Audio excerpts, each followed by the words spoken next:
Hi, I'm Ztarli and welcome to my series on how I use Artflow. This is part 2 and today we'll be talking about line art. The sketch stage, which was before this, was in our previous video in part 1, so if you'd like that I'll have the link to it in the description below. To start with, I have created a new layer above the sketch layer and all my line art will be on that layer, separate from the sketch layer, so it's easy to change or edit. And I can easily remove the sketch layer once we're done with it. I've selected the paintbrush tool and then I go into the first section, which is the pen section, which I prefer to use for line art. If you click on a brush more than once, it will actually take you into a section where you can edit the brush.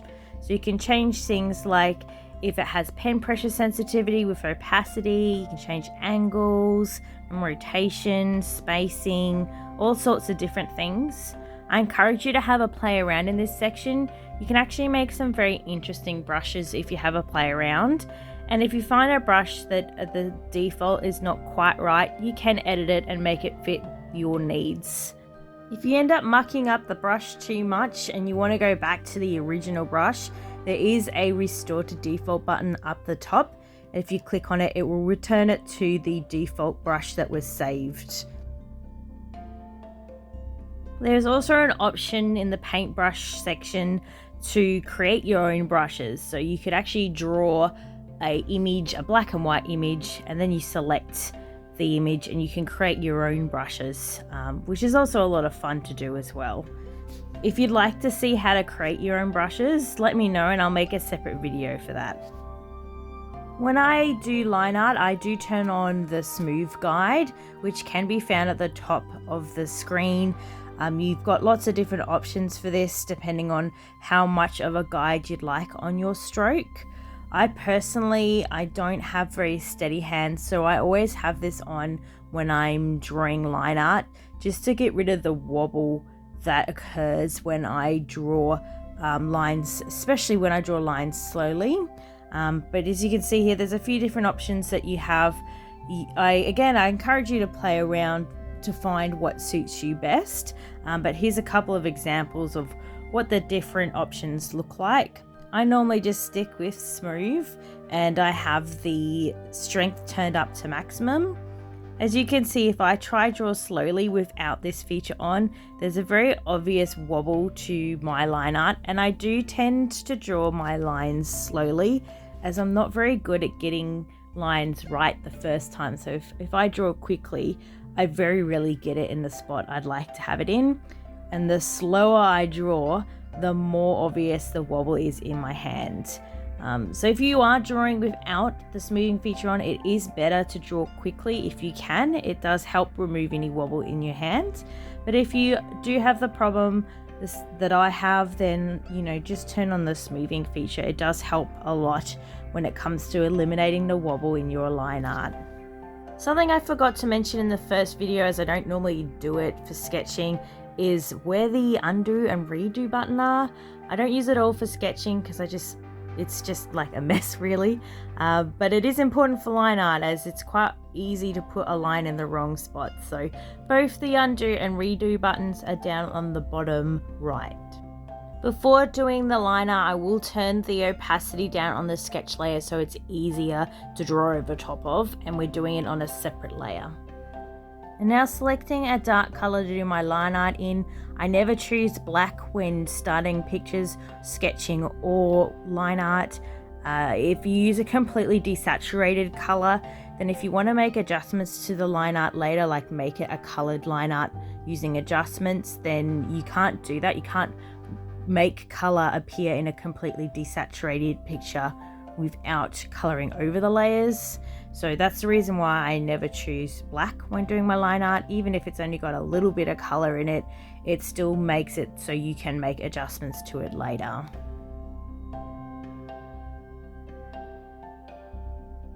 At this stage, we're ready to do our line art, so I'll just be tracing over top of my rough sketch, adding more detail as I go and defining the picture more, letting the lines show me where the forms or the clothes go, adding small details so that you can actually tell what it is I'm trying to draw instead of just having this strange messy sketch.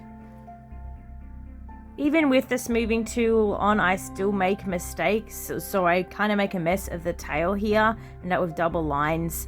So I'm just grabbing the eraser tool and just erasing back over those extra lines until I'm happy with the lines that I've got for the tail.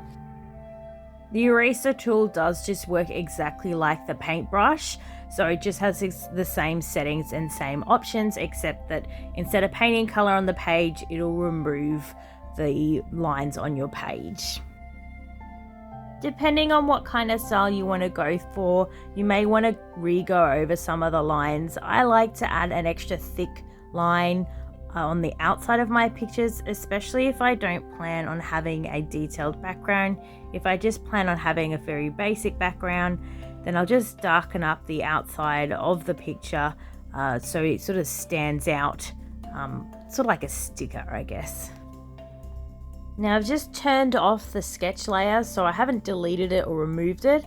I've just turned the visibility on it off so I could have a look at the line art and see if I was happy with it. You can do this by clicking the little eye icon on the layer. I did actually put my thickened lines on a separate layer, so I'm now going to merge them together so that all the line art is on the one layer. We're now going to have another look at the transform tool. I have selected the whole image here, so it's not as helpful as it could be, but essentially I do sometimes use this tool to make adjustments to my line art.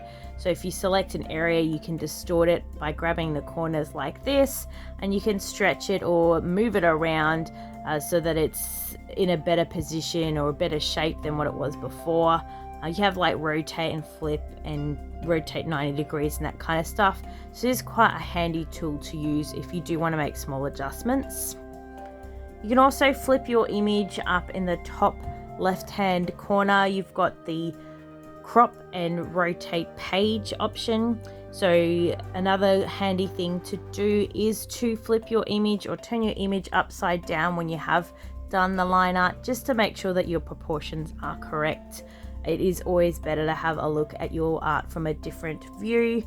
It helps you notice if there's any obvious mistakes.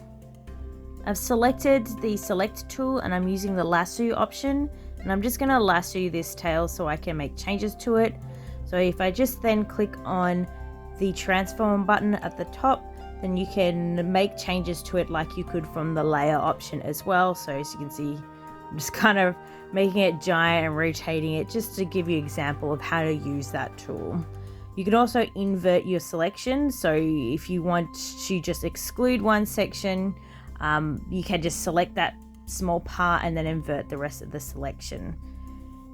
There are different types of selections you can use, so you can use rectangular as well. You can cut them and you can paste them onto new layers. If you want to make just changes to that layer or that part, you can put it on a new layer and make changes to it there, and then merge it back together or undo it or whatever you'd like to do to it. It's probably a good idea at this stage to save your file. So you click the three dots, and if you click on the save, it'll save it as a project with all the layers intact. Now we can call this line art done at this stage, but there are a couple of extra steps you could do if you want to have something a little bit different, and I do prefer to do this as well. I'm actually going to color my line art separately, so the parts that go over the hair will be blue and the parts that go over the skin will be skin colored and that kind of thing. There are several different ways you can achieve this. The easiest is to actually lock the layer by clicking the lock icon on the layer. That locks the layer so that you can actually only paint on parts of the layer that have already got color on them or information on them.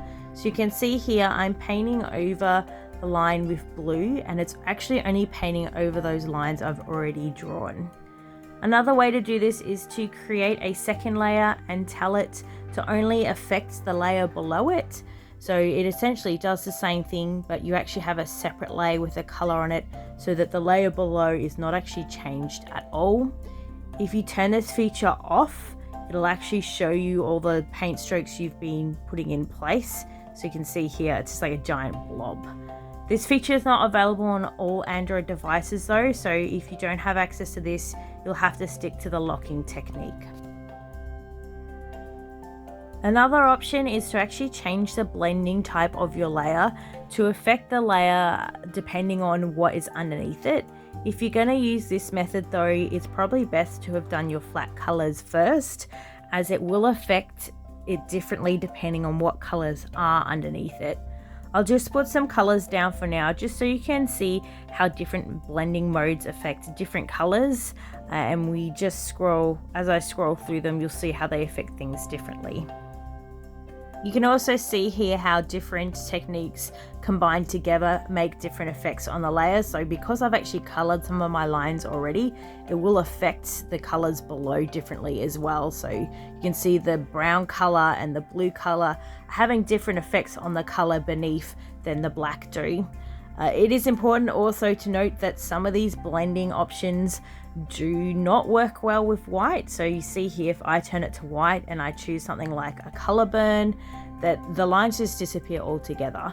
So that's another reason why, if you're going to use this technique, that you really should have your flat colors on first, so that you know how it's going to change the line art when you do add the colors to the page. Another thing you can do is just simply change the opacity of the layer so that the color you've used to color your line art with is just faded out a bit and will take on some of the color from the below layer.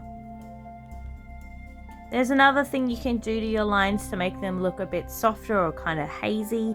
I usually leave this till after I've done all of my coloring, but I'll just give you a quick demonstration on what I mean now. So I've just duplicated the layer, so now I have two line art layers, and for one of the layers I'm going to blur it so you can see it sort of softens the layer, makes it a kind of fuzzy, gives you a fuzzy feeling. You can also change the layer properties for both of those layers to sort of combined effects, and again give sort of warmer, more glowy feeling to the line art. And those are the main methods I used for editing my line art and making them more interesting. They're certainly not the only things you can do, and I always encourage people, as I said before in the video, just to mess around and have fun. Half the fun of making art is experimenting. So fiddle around with the different blending options, different techniques you can use, different smoothing or tools that you have available to you, and just find what suits you best when making your own line art. There's really no right or wrong answer. This is just how I use the program for all of my art. So I've decided to do option number 1 for this line art. So I'm going to lock my layer and then color all the separate parts different colors. So I'm going to do the hair blue, skin color brown, color the pants different, so that when I do my flat colors, I can have different effects on the colors underneath that sort of match more the color of those particular parts of the character. And here we are with my finished line art, ready to go into the next stage, which will be flat colors. So thank you all for watching, and I'll see you in the next video. Bye!